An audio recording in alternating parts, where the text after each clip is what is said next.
नमस्कार दोस्तों, मैं हूं छत्रपाल सिंह। मैं आप सभी का स्वागत करता हूं आपके अपने चैनल वेदांत कंपटीशन क्लासेस में। जैसा कि मैंने वादा किया था आप लोगों से कि मैं यूपी स्पेशल की क्लास डेली रखूंगा और इसको पूरा कंप्लीट कराऊंगा, पूरा प्रैक्टिस कराऊंगा। यूपी स्पेशल में इस सीरीज से बाहर कोई प्रश्न नहीं जाएगा। तो उसी चरण की ये 5वीं क्लास होगी जिसमें मैंने आपसे कहा था, वादा किया था कि मैं पढ़ाऊंगा आपको एक ही क्लास में प्राणी उद्यान, पंछी विहार, नेशनल पार्क और वन्य जीव विहार उत्तर प्रदेश में कितने हैं और क्या हैं, चलते हैं हम जानते हैं। तो अपनी इस क्लास पर सबसे पहले जानते हैं हमारे उत्तर प्रदेश में नेशनल पार्क कितने हैं, अर्थात राष्ट्रीय उद्यान कितने हैं। राष्ट्रीय उद्यान जिन्हें हम कहते हैं नेशनल पार्क।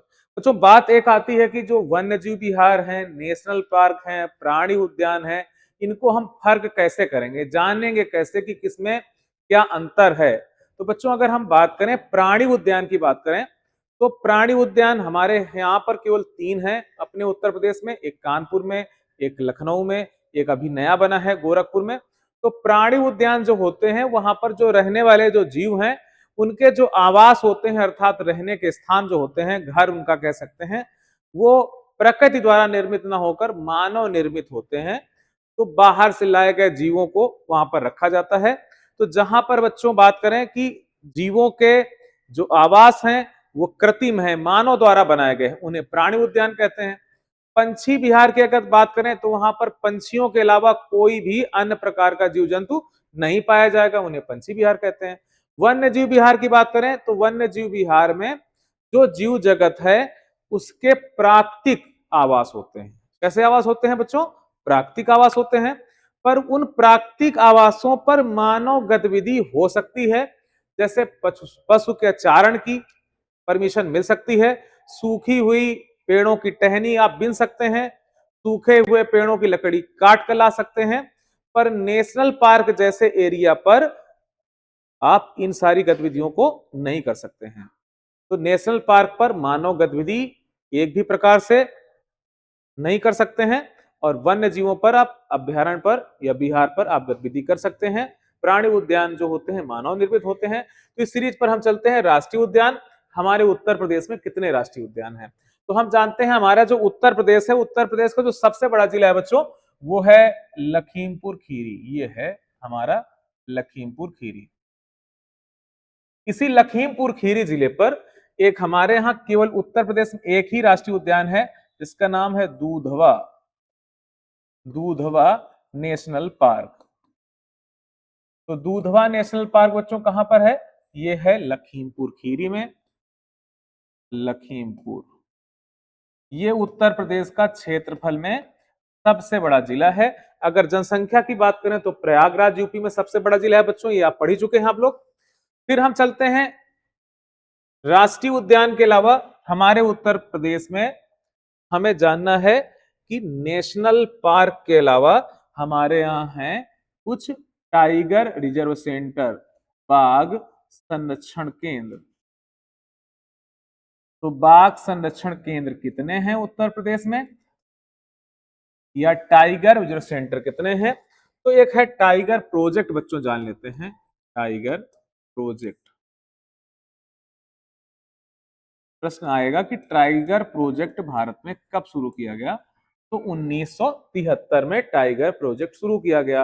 हाथी प्रोजेक्ट जो शुरू किया गया 1992 में, पर टाइगर प्रोजेक्ट जो है 1973 में शुरू किया। गैंडा प्रोजेक्ट जो है 1987 में शुरू किया गया। तो बहुत सारे प्रोजेक्ट चले हमारे देश में। तो बाघों को सुरक्षित करने के लिए, संरक्षण देने के लिए टाइगर प्रोजेक्ट चलाया गया, जिसमें से पहला टाइगर प्रोजेक्ट है, फिर से वही जानते हैं हम, दूधवा नेशनल पार्क। दूधवा नेशनल पार्क फिर से बच्चों कहां पर है? ये लखीमपुर खीरी। दूसरा जो उत्तर प्रदेश में टाइगर सेंटर है उसका नाम है Pilibhit, Pilibhit tiger reserve centre, reserve centre बच्चों, ये हो गया दूसरा। अब जान लेते हैं पीलीभीत है कहां पर। तो ये है हमारा पीलीभीत जिला उत्तर प्रदेश का। जहां से गोमती नदी का उद्गम होता है। यहीं पर क्या है, फुलहर झील है। पीलीभीत को लेकर एक तरफ आप देख रहे हैं उत्तराखंड है, एक तरफ है नेपाल। तो पीलीभीत हमने बताया भी था किसके किसके साथ बॉर्डर बनाता है, पीलीभीत जिला नेपाल और उत्तराखंड के साथ बॉर्डर बनाता है। यहीं पर है पीलीभीत टाइगर रिजर्व सेंटर, जो जिला है वही नाम रखा गया है, टाइगर रिजर्व सेंटर का नाम रखा गया है। तीसरा चलते हैं, उसका नाम है Amangarh, Amangarh tiger reserve centre, reserve centre. तो अमानगढ़ जो टाइगर सेंटर है बच्चों, इस पर थोड़ी सी बात करनी है हमको। ये है हमारे उत्तर प्रदेश का एक जिला, इसका नाम क्या है, बिजनौर। बिजनौर आप ध्यान से अगर देखें तो उत्तराखंड के साथ बॉर्डर बना रहा है। इसी बिजनौर जिले से गंगा उत्तर प्रदेश में प्रवेश भी करती हैं। आपको पढ़ाया भी गया था कि गंगा का यूपी में प्रवेश कहां से होता है, तो बिजनौर से होता है। उत्तर प्रदेश किन नदियों के बीच में बसा हुआ है, तो यमुना पश्चिम सीमा बनाती है और गंडक पूर्वी सीमा बनाती है। तो ये जो बिजनौर जिला है ये उत्तराखंड से बॉर्डर से सटा हुआ है। अगर हम बात करें हमारे देश का जो पहला नेशनल पार्क था उसका नाम था हेली नेशनल पार्क। वो हेली नेशनल पार्क का आगे चलकर नाम चेंज कर दिया गया और कर दिया गया जिम कार्बेट नेशनल पार्क कर दिया गया। आजकल उत्तराखंड की सरकार ने उसका नाम चेंज कर दिया है, रामगढ़ नेशनल पार्क कर दिया है। तो रामगढ़ नेशनल जो पार्क है या जिम कार्बेट नेशनल पार्क है, ये पहले उत्तर प्रदेश में ही आता था, अर्थात उत्तराखंड स्वयं उत्तर प्रदेश का हिस्सा था। 9 नवंबर सन 2000 को यूपी के 13 जिले अलग कर दिए गए और एक नया राज्य बन गया जिसका नाम था उत्तराखंड। तो जो उत्तराखंड में हिस्सा बटा, हिस्सा बटने के बाद जो इलाका यूपी में बचा जिम कार्बेट पार्क का या रामगढ़ का, तो जिम कार्बेट पार्क का जो हिस्सा बचा था उसी हिस्से का नाम रख दिया गया है अमानगढ़ टाइगर रिजर्व सेंटर। तो पूछेगा बच्चों ये पड़ता कहां पर है, तो ये बिजनौर में पड़ता है, बिजनौर में पड़ता है। ये किसका हिस्सा है, किसका हिस्सा है, तो आप बता देंगे किसका हिस्सा है, जिम कार्बेट या हेली नेशनल पार्क या रामगंगा नेशनल पार्क। और चलते हैं चौथे नेशनल पार्क पर। तो चौथे नेशनल पार्क पर चलते हैं तो हमें चलना पड़ेगा आपको प्रायद्वीपी जो हिस्सा है उत्तर प्रदेश में या बुंदेलखंड का जो इलाका है, यहां पर एक जिला है जिसका नाम है चित्रकूट, जो तीर्थ स्थल के लिए तुलसीदास जी के लिए बड़ा प्रसिद्ध इलाका रहा। तुलसीदास जी ने कई वर्ष तक वहां पर कथा सुनाई। यहां पर है Ranipur, Ranipur tiger reserve centre. तो प्रश्न पूछा जा सकता है कि टाइगर रिजर्व सेंटर जो रानीपुर है वो कहां पड़ता है, बच्चों चित्रकूट में पड़ता है। उत्तर प्रदेश का चौथा टाइगर रिजर्व सेंटर का नाम क्या है, तो रानीपुर है। यूपी में कुल कितने टाइगर रिजर्व सेंटर हैं, तो इनकी सेंटरों की संख्या कितनी है बच्चों, 4 है। नेशनल पार्क की संख्या कितनी है, तो 1 है। टाइगर रिजर्व सेंटर की संख्या कितनी है, 4 है। चौथे का नाम क्या है, रानीपुर टाइगर रिजर्व सेंटर। अब चलते हैं हम अपने प्राणी उद्यान, पंछी विहार, वन्यजीव विहार, इन सबको जानते हैं। तो आप इस सीरीज पर हम आगे चलते हैं। तो सबसे पहले जानते हैं हम प्राणी उद्यान, फिर हम पुनः बताना चाहते हैं कि प्राणी उद्यान होते क्या हैं। जहां पर जीवों के कृत्रिम आवास बने होते हैं हम उन्हें प्राणी उद्यान कहते हैं। पूरे हमारे उत्तर प्रदेश में प्राणी उद्यान हैं 3, जिनमें से पहला जो प्राणी उद्यान है वो है कहां पर, वो नवाबगंज, सॉरी नवाब वाजिद अली शाह जो प्राणी उद्यान है ये पड़ता कहां पर है, लखनऊ में है। और दूसरा जो है वो है हमारे कानपुर में, इसका नाम है कानपुर प्राणी उद्यान। इसका निर्माण 1971 में किया गया। बहुत वर्षों तक केवल यूपी में 2 ही प्राणी उद्यान रहे और हाल ही में जब से योगी आदित्यनाथ जी सीएम बने तो उन्होंने एक नया प्राणी उद्यान स्थापित कर दिया, कहां पर, गोरखपुर में। और ये किसके नाम पर है, शहीद अशफाक उल्लाह प्राणी उद्यान। तो अशफाक उल्लाह खां प्राणी उद्यान का संबंध कहां से है, गोरखपुर जिले से है। कानपुर का कानपुर में है। नवाब वाजिद अली शाह प्राणी उद्यान कहां पर है, लखनऊ में है। तो यूपी में कुल प्राणी उद्यानों की संख्या कितनी है, 3। अब हम चलते हैं बच्चों अगली क्लास में। तो अब जानते हैं हम लोग पंछी विहार, बर्ड सेंचुरी कहां कहां पर है। तो पंछी विहार अगर देखें तो हमारे कानपुर के ठीक बगल पर जाएंगे तो आपको मिलेगा उन्नाव जिला मिलेगा। इस उन्नाव जिले पर रहने वाले पूर्वज थे चंद्रशेखर आजाद के। तो चंद्रशेखर पंछी विहार है, जिसका पुराना नाम क्या था? नवाबगंज पंछी विहार था। ये अगर बात करें तो इसका निर्माण कब किया गया था बच्चों? 1984 ईस्वी में। कब बनाया गया था? 1984 में। ये उत्तर प्रदेश का पहला पंछी विहार है, जिसका नाम क्या है? नवाबगंज पंछी विहार। आज इसका नाम चेंज कर दिया गया। आज नहीं, आज काफी समय हो गया, लगभग 2022 से इसका नाम कर दिया गया है चंद्रशेखर आजाद पंछी विहार। वैसे अगर बात करें चंद्रशेखर आजाद साहब की, तो चंद्रशेखर आजाद का जन्म हुआ था मध्य प्रदेश के झाबुआ जिले में, और उनकी जो शहादत हुई थी वो हुई थी अल्फ्रेड पार्क, जो कहां पर पड़ता है? प्रयागराज पर। फिर हम जानते हैं ये है हमारा सूर सरोवर पंछी विहार। ये है आगरा जिले में, और इस आगरा जिले को बच्चों किसने बसाया था? आप कमेंट करके बताएं। सूर सरोवर कहां पर है? ये साइबेरियन पंछियों के लिए बड़ा ही प्रसिद्ध है, बड़ा ही दर्शनीय बन जाता है जब वर्षा काल आती है। लाख बहोसी, ये कहां पर पड़ता है? तो ये लाख बहोसी जो वन्यजीव विहार है कहां पड़ेगा? कन्नौज जिले पर पड़ेगा। अगर हम बात करें समान पंछी विहार की, तो ये हमारे पूर्व मुख्यमंत्री अखिलेश यादव के गृह जनपद से आता है, जो कहां पर है? मैनपुरी पर पड़ता है, मैनपुरी पर। सांडी पंछी विहार की अगर बात करें तो लखनऊ से और आगे चलेंगे तो मिलेगा एक जिला, जिसका नाम है हरदोई जिला। तो हरदोई जिला पर कौन सा है? सांडी पंछी विहार। बखीरा, और बखीरा को आप आसानी से याद कर सकते हैं, बखीरा और कबीरा, यानी कहां पर पड़ता है? संत कबीर नगर। संत कबीर नगर पर क्या है? बखीरा पंछी विहार। सांडी पंछी विहार कहां पर है? हरदोई में। समान पंछी विहार कहां पर है? मैनपुरी में। लाख बहोसी कहां पर है? कन्नौज में। सूर सरोवर बच्चों कहां पर है? आगरा में। नवाबगंज पंछी विहार कहां पर है? उन्नाव में है। बच्चों अगर पूछे कि यूपी का पहला पंछी विहार क्या है, तो नवाबगंज पंछी विहार, जिसे किस नाम से जाना जाता है आजकल? चंद्रशेखर आजाद पंछी विहार। समसपुर, समसपुर पंछी विहार कहां पड़ता है? तो ये कहां पर है बच्चों? रायबरेली, रायबरेली, जहां से इस बार राहुल गांधी सांसद बने। पिछली बार अमेठी से चुनाव हारे थे, इस बार, और वो क्या है इस समय प्रेजेंट टाइम पर लोकसभा में विपक्ष के नेता हैं।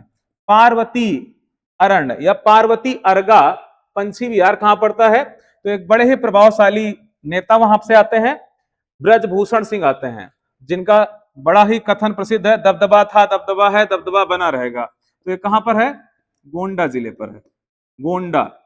ओखला पंछी विहार की बात करें तो हमारे उत्तर प्रदेश में सबसे अधिक अगर कहीं साक्षरता है तो वो कौन सा जिला है? आप लोग बच्चों कमेंट करके बता सकते हैं। उसी जिले पर स्थित है। तो ओखला पंछी विहार कहां पर है? गौतम बुद्ध नगर, गौतम बुद्ध नगर। गौतम बुद्ध की बात करें तो आप लोग कमेंट करके बताएं, गौतम बुद्ध को कितनी आयु में ज्ञान की प्राप्ति हुई थी, और ज्ञान की प्राप्ति घटना को क्या कहा जाता है? गौतम बुद्ध ने अपना अंतिम उपदेश किसे दिया था? आगे चलते हैं हम लोग। तो ये है विजय सागर पंछी विहार। इस विजय सागर पंछी विहार की बात करें तो उत्तर प्रदेश का एक बड़ा सुंदर जिला है, जिसका नाम क्या है? महोबा। महोबा चंदेल वंशों की राजधानी भी रहा और वीरता के लिए प्रसिद्ध भी रहा। अगर हम बात करें शेखा पंछी विहार की, तो ये पंछी विहार आता है अलीगढ़। जहां से आते हैं? सर सैयद अहमद खान साहब, जहां पर है अलीगढ़ मुस्लिम विश्वविद्यालय, जिसकी स्थापना 1920 में करी गई। और उत्तर प्रदेश का 14वां पंछी विहार जो है उसका नाम क्या है? शेखा पंछी विहार। शेखा पंछी विहार कहां पर है? अलीगढ़ में है बच्चों। फिर हम चलते हैं इस सीरीज पर आगे चलते हैं, और हम बात करते हैं सुरहा ताल। सुरहा ताल, ये सुरहा ताल कहां पर पड़ता है? उत्तर प्रदेश का जो पूर्वी जिला है, जिसका नाम क्या है? बलिया। और इस बलिया से कौन सा क्रांतिकारी बड़ा प्रसिद्ध था? तो उनका नाम क्या था? मंगल पांडे साहब। तो सुरहा ताल का नाम कर दिया गया है आजकल जयप्रकाश नारायण, जयप्रकाश नारायण पंछी विहार इसका नाम कर दिया गया है। फिर चलते हैं हम बेंती पंछी विहार। बेंती की बात करें तो प्रतापगढ़ जिले के कुंडा इलाके में आता है, और कुंडा में बड़े प्रसिद्ध है एक नेता है वहां भी, जिनका नाम है रघुराज प्रताप सिंह उर्फ राजा भैया। और इसका नाम रख दिया गया है भीमराव, भीमराव अंबेडकर, भीमराव अंबेडकर पंछी विहार। तो भीमराव अंबेडकर पंछी विहार पूछे, चाहे बेंती पंछी विहार पूछे, कहां पर है? प्रतापगढ़। कौन से जिले पर है? प्रतापगढ़ जिले पर है। फिर आगे चलते हैं, हमारा है पटना पंची बिहार, और पटना बिहार जो पंची बिहार है कहां पर है, एटा में है। अगर पूछे सबसे छोटा पंची बिहार, सबसे छोटा पंची बिहार वो कौन है, पटना पंची बिहार। बच्चों पटना पटना में ना होकर कहां पर है, एटा में है। और सबसे छोटा पंची बिहार कौन सा है, पटना पंची बिहार है। फिर चलते हैं हम अगली स्लाइड पर। अगर हम अगली स्लाइड से एक बात और देख लेते हैं, पीछे चलना पड़ेगा हमें, आपको देखना पड़ेगा एक लाख बहोसी जो कहां पर था, कन्नौज में। अगर आपसे प्रश्न पूछा जाए उत्तर प्रदेश का सबसे बड़ा पंची बिहार कौन सा है, सबसे बड़ा तो वो है लाख बहोसी। और सबसे छोटा अगर पूछा जाए तो पटना, और सबसे पहला पूछा जाए तो नवाबगंज पंची बिहार। अब बच्चों हम चलते हैं अपने अगले स्लाइड पर, जिसमें हम जानते हैं वन्य जीव विहार। तो वन्य जीव विहार की अगर बात करें तो सबसे जो पहला वन्य जीव विहार था उत्तर प्रदेश का प्रथम वन्य जीव विहार, उत्तर प्रदेश का पहला वन्य जीव विहार, प्रथम वन्य जीव विहार वो है चंद्रप्रभा, जिसका पूछेगा इसकी स्थापना कब हुई थी, 1957 में की गई थी। तो यूपी का पहला पंछी विहार कहां पर है, चंद्रप्रभा, जो किस जिले पर है, चंदौली जिले पर। ये चंदौली कहां पड़ता है, तो उत्तर प्रदेश के पूर्वी इलाके पर यह चंदौली स्थित है। चंदौली का जो चंद्रप्रभा है वो किस वर्ष बनाया गया था, 1957 में बनाया गया था। फिर अगर हम लोग बात करें ये हस्तिनापुर वन्य जीव विहार की अगर बात करें बच्चों हम, तो ये उत्तर प्रदेश का सबसे बड़ा वन्य जीव विहार है। उत्तर प्रदेश का सबसे बड़ा वन्य जीव विहार, सबसे बड़ा वन्य जीव विहार कहां पर है, तो मेरठ में है, मुजफ्फरनगर, हापुड़, अमरोहा, इन जिलों पर कौन फैला हुआ है, हस्तिनापुर वन्य जीव विहार। हस्तिनापुर बच्चों किसकी राजधानी थी, तो हस्तिनापुर पांडवों की राजधानी थी। हस्तिनापुर पंछी विहार उत्तर प्रदेश का क्षेत्रफल में सबसे बड़ा पंछी विहार है। फिर आगे हम चलते हैं, ये है कतरनिया वन्य जीव विहार, ये है हमारा कतरनिया घाट और किशनपुर पंछी विहार। अगर हम बात करें सुहेलवा पंछी विहार, सुहागी बरवा पंछी विहार, ये सब आपको दिए हुए हैं, कहां पर है, महाराजगंज पर है। अगर हम करें कछुआ पंछी विहार, ये कछुआ पंछी विहार की बात करें तो कहां पड़ता है, हमारे बनारस में पड़ता है। कछुआ पंछी विहार जो मगरमच्छ, कछुआ और घड़ियाल के लिए भी प्रसिद्ध है। रानीपुर की अभी हम लोगों ने बात करी थी, रानीपुर कहां पड़ता है, तो ये हमारे अगर बात करें मध्य प्रदेश बॉर्डर पर हमारा एक जिला है जिसका नाम है चित्रकूट। फिर हम बात करें कि ये जो राष्ट्रीय चंबल अभ्यारण्य है ये भी घड़ियालों के लिए प्रसिद्ध है। राष्ट्रीय चंबल की अगर बात करें तो इटावा जिले पर पड़ेगा ये। महावीर स्वामी वन्य जीव विहार की अगर बात करें तो ये पड़ता कहां पर है बच्चों, ये पड़ता है ललितपुर जिले पर। कहां पड़ता है, ललितपुर जिला। अगर हम बात करें कि उत्तर प्रदेश में सबसे कम जनसंख्या घनत्व कहां पर है, तो यूपी के ललितपुर जिले पर है, लगभग 242 व्यक्ति पर किलोमीटर। तो यूपी का जनसंख्या घनत्व है 829। सबसे कम कहां पर पाया जाता है, ललितपुर में। सबसे छोटा, फिर से मैं बता रहा हूं, सबसे छोटा वन्य जीव विहार कौन सा है, सबसे छोटा वन्य जीव विहार वो है स्वामी महावीर स्वामी वन्य जीव विहार, जो पड़ता कहां पर है, ललितपुर पर। और सबसे छोटा पंछी विहार अगर पूछे तो पटना है जो एटा में है। सबसे बड़ा पंछी विहार पूछे तो लाख बहोसी है जो कन्नौज में है। सबसे बड़ा वन्य जीव विहार पूछे तो हस्तिनापुर है, लगभग 2000 एकड़ में फैला हुआ है। फिर चलते हैं अगली स्लाइड पर। तो ये हमारे हो गए वन्य जीव विहार। एक बार फिर से आप ट्राई कर सकते हैं, इसको देख सकते हैं। फिर से शुरुआत करते हैं। तो सबसे पहले चलते हैं हमारे उत्तर प्रदेश में कुल कितने नेशनल पार्क हैं, तो है एक, जिसका नाम क्या है, दूधवा नेशनल पार्क। फिर हम जानते हैं हमारे उत्तर प्रदेश में टाइगर रिजर्व सेंटर कितने हैं, तो हैं 4। कौन कौन से, दूधवा, पीलीभीत, अमानगढ़, रानीपुर। पूछेगा कि जो जिम कार्बेट नेशनल पार्क का जो हिस्सा था उसे यूपी में अब किस नाम से जानते हैं, तो अमानगढ़ के नाम से जानते हैं। कहां पर है, बिजनौर जिले पर है। बिजनौर से कौन सी नदी प्रवेश करती है, तो गंगा प्रवेश करती है। उत्तर प्रदेश का चौथा टाइगर रिजर्व सेंटर का नाम क्या है, रानीपुर है। फिर चलते हैं हम लोग प्राणी उद्यान। तो प्राणी उद्यान आपको बताए गए थे 3। सबसे पहला प्राणी उद्यान कौन है? लखनऊ में है। जिन जो एक नवाब हैं जिनका नाम था वाजिद अली शाह साहब, जो ठुमरी के प्रवर्तक माने जाते हैं। तो वाजिद अली साहब, फिर कानपुर का प्राणी उद्यान बना, और हाल ही में पूछे कब कहां बना, तो अशफाक उल्ला खां प्राणी उद्यान। आपको याद होंगे अशफाक उल्ला खां साहब, जो एक घटना अगर बताई जाए आपको, तो एक घटना थी काकोरी कांड। तो काकोरी कांड की जो घटना थी वो 9 अगस्त 1925 को घटित हुई थी। तो इसी घटना में राम प्रसाद बिस्मिल हो चाहे अशफाक उल्ला खां साहब हो, इन्होंने इस घटना को अंजाम दिया और चलती हुई ट्रेन से इन्होंने इस पर सोना लूटा गया था। ये 10 टाउन एक्सप्रेस थी गाड़ी जिससे सोना लूटा गया था। अगर एक बात ध्यान दें आप लोग, यहाँ पर तारीख है 9 अगस्त। तो 9 अगस्त को देश में एक और आंदोलन हुआ था, उसका नाम था भारत छोड़ो आंदोलन। भारत छोड़ो आंदोलन 9 अगस्त 1942 को किया गया। अर्थात भारत छोड़ो आंदोलन किस घटना की बरसी पर किया गया था? तो वो घटना कौन सी है? काकोरी कांड की बरसी पर किया गया। चलते हैं हम अगली स्लाइड पर फिर से। फिर आपको बताया कि बखीरा कहां पर है? संत कबीर नगर पर। सांडी कहां पर है? हरदोई पर। समान कहां पर है? मैनपुरी पर। लाख बहुसी सबसे बड़ा है पंछी विहारों में, कन्नौज पर है। सूर सरोवर आगरा पर है। नवाबगंज, इसका नाम क्या हो गया है? शहीद चंद्रशेखर आजाद पंछी विहार, जो उन्नाव में है, 1984 में बना। ये यूपी का पहला पंछी विहार है।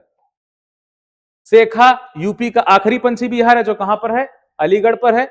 विजय महोबा में, समसपुर रायबरेली में, पार्वती अर्गा कहां पर पड़ेगा? गोंडा पर। ओखला गौतम बुद्ध नगर। फिर अगर बात करें पटना जो पंछी विहार है वो कहां पर है? एटा में है। सबसे छोटा है बेती, जिसका नाम भीमराव अंबेडकर हो गया है, सुरहाताल जो बलिया में है। फिर आ जाते हैं हम वन्यजीव विहार पर। सबसे बड़ा वन्यजीव विहार कौन है? उत्तर प्रदेश का हस्तिनापुर, जो कहां पर है? मेरठ, मुजफ्फरनगर, बागपत, हापुड़, अमरोहा जिले पर पड़ता है। और अगर बात करें यूपी का पहला वन्यजीव विहार, वो है चंद्रप्रभा। और आगे चलकर बात करते हैं तो कछुआ वाला कहां पर है? तो बनारस पर है। अगर पूछे कि सोहेलवा कहां पर है, रानीपुर कहां पर है, तो रानीपुर बच्चों कहां पर है? आपको दोबारा बताया जा रहा है वो कहां पर है? वो चित्रकूट पर है। महावीर स्वामी वन्यजीव विहार कहां पर है? ललितपुर में। सबसे कम जनसंख्या घनत्व कहां पर है? ललितपुर में। अगली बात और बताई जाए, अभी पेपर में एक प्रश्न आया था अभी कि सबसे कौन सा यूपी का जिला है जो केवल एक जिले से बॉर्डर बनाता है? पीछे से पूछा गया था, वो भी जिला कौन सा है? ललितपुर। और ललितपुर किसके साथ बॉर्डर बनाता है? तो वो है झांसी के साथ। चंबल इटावा में पड़ जाएगा आपको। तो ये जो हमारे वन्यजीव विहार थे ये आप पढ़ लिए। अगली क्लास में हम लोग पढ़ेंगे अगला एक नए टॉपिक, जिसमें हम जानेंगे उत्तर प्रदेश की जनगणना। उत्तर प्रदेश की जनगणना के सभी छोटे छोटे तथ्य हम लेकर आ रहे हैं आपके लिए, जिससे परीक्षा में कोई प्रश्न बाहर ना जाए। और जो छात्र यूपी सब इंस्पेक्टर की तैयारी कर रहे हैं, तो वेदांत कंपटीशन क्लासेस उनके लिए एक सुनहरा अवसर लेकर आया है। हर प्रत्येक संडे को एक एसटी कराई जाएगी, जो स्पेशल परीक्षा के पैटर्न को देखते हुए, सारे तथ्यों को शामिल करते हुए ये परीक्षा ऑफलाइन कराई जाएगी आपको, जिसमें आपको पूरी परीक्षा का हाल उपलब्ध कराया जाएगा। आपको लगेगा कि आप परीक्षा देने आए हैं। उसी प्रकार से आपको पेन मिलेंगे, उसी प्रकार से सुरक्षा मिलेगी। आपको एडमिट कार्ड भी जारी किया जाएगा। उसके लिए आपको करना होगा, आपको टेलीग्राम और व्हाट्सएप ग्रुप से आपको जुड़ना पड़ेगा। उसमें आप आने से पहले, एक दिन पहले, आपको अपना मोबाइल नंबर, आपको अपना नाम और समय इसके लिए निर्धारित किया गया है 10 से 12। या कुछ बच्चों को समस्या है या और कोई टाइम चाहिए तो वो ग्रुप से जुड़कर उसमें कमेंट कर सकते हैं। पर यह एसटी जो है स्पेशल एसटी है, जिसमें से आपको पेपर में भी काफी सारे क्वेश्चन उसी प्रकार से देखने को मिल सकते हैं। तो आप जुड़े रहिए वेदांत परिवार से। लेकिन इस एसटी के लिए आपको आपको कमेंट करना होगा, आपको हमारे ग्रुप से जुड़ना पड़ेगा। ये स्पेशल एसटी केवल यूपी सब इंस्पेक्टर के लिए ही तैयार करी गई है हमारी टीम द्वारा। तो नमस्कार, जुड़े रहिए वेदांत परिवार से। वीडियो अच्छा लगे तो उसे लाइक करें, शेयर करें, सब्सक्राइब करें। धन्यवाद। जय हिंद, जय भारत।